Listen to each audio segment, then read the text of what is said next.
नमस्कार मंडळी. आता सध्या भरपूर उन्हाळा चालू आहे आणि साधारणतः 1 जून ते 2 जून नंतर पावसाला सुरुवात होणार. याचा अर्थ नदी आणि विहिरीला नवीन पाणी येणार.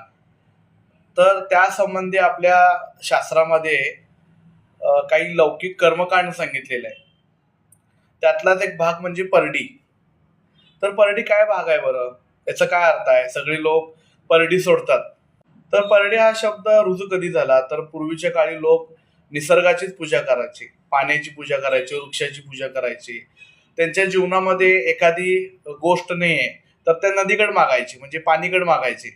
मग कुणाला मुलं नाही आहेत, कुणाचा संसार व्यवस्थित चालत नाहीये, कुणाचा व्यवसाय चांगला चालत नाही, तर त्यासाठी त्या देवीला म्हणतात की या गोष्टी माझ्या जीवनामध्ये येऊ देत, तर मी तुला दर 3 वर्षानं काही वस्तू दान देईन, असं म्हणून त्या ज्या देवता आहेत त्या प्रसन्न होऊन त्या लोकांची कामं व्हायची.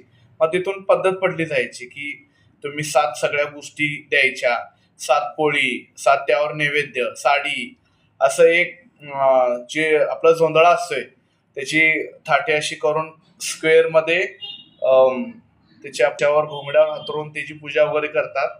तर साती आसरा असं नाव आहे त्याचं.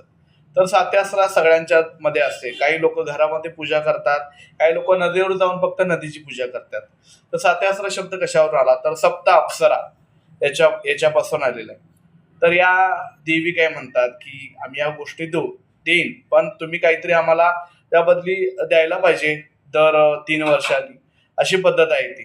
आणि त्यामुळं आपण मग अशा गोष्टी देत असतो.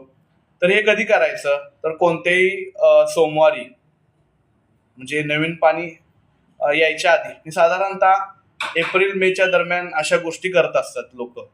त्या नदी किनारी किंवा तुमची शेती असेल शेततळ्यामध्ये किंवा विहीर असेल, अशा विहिरीमध्ये जाऊन त्या देवींची पूजा करून, सुवासिनीद्वारे पूजा करून, घरातलं जो करताय पूजा करून, गणपती देवीची आरती करून सगळ्या वस्तू या पाण्यामध्ये विसर्जन करत असतो. आणि परत 3 वर्षाने अशा गोष्टी कराव्या लागतात.